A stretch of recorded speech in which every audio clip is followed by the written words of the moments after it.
Hey everybody, Andrew here with Get Together Gardening, and today we're going to make some applesauce. Me and my mom were recently at a local fruit farm, and we picked 65 pounds of apples, so we're going to turn that into something that we can use all year long.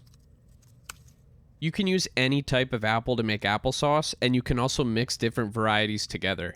In this video, we're using mostly Empires because we find it's a nice balance between sweet and tart.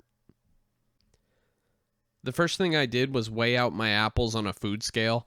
If you're going to follow along, I will put a recipe in the description, but in total, I used about 22 pounds of apples.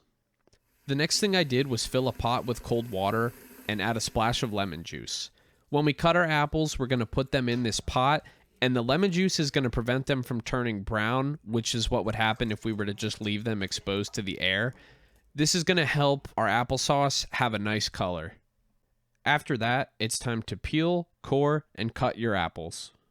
I used a vegetable peeler and an apple slicer, but I also used a knife to cut some of the slices into smaller pieces just so they cook a little bit quicker in the pot.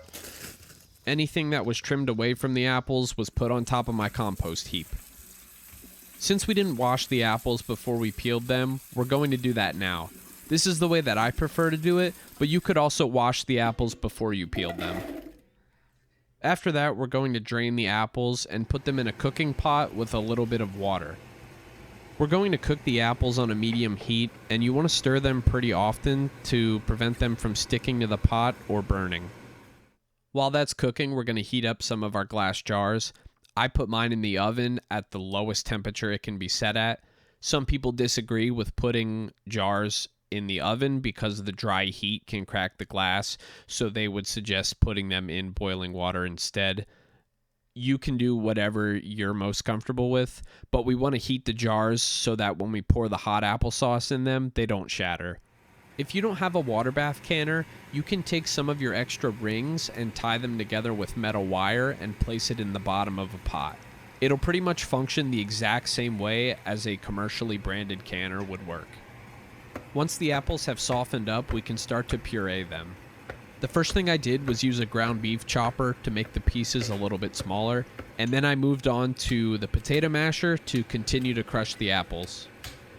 I wasn't completely satisfied with the texture of the applesauce after using the potato masher, so I decided to run it through a food mill. If you like your applesauce a little bit chunky, you don't have to do this, but I preferred to have a more consistent texture. Once you've pureed your apples to your liking, we're going to add sugar and lemon juice. The sugar is optional, and you can also adjust the amount you put in based on what you like. Once the sugar's dissolved, we're going to start to fill our jars. You want to leave a ½ inch of space from the top of your jar, a little more than I left here, and you also want to stir inside of the jar to get out any air bubbles. Make sure you wipe the rim of your jar to ensure that you get a good seal. Place a clean lid on your jar and screw the ring on so it's fingertip tight.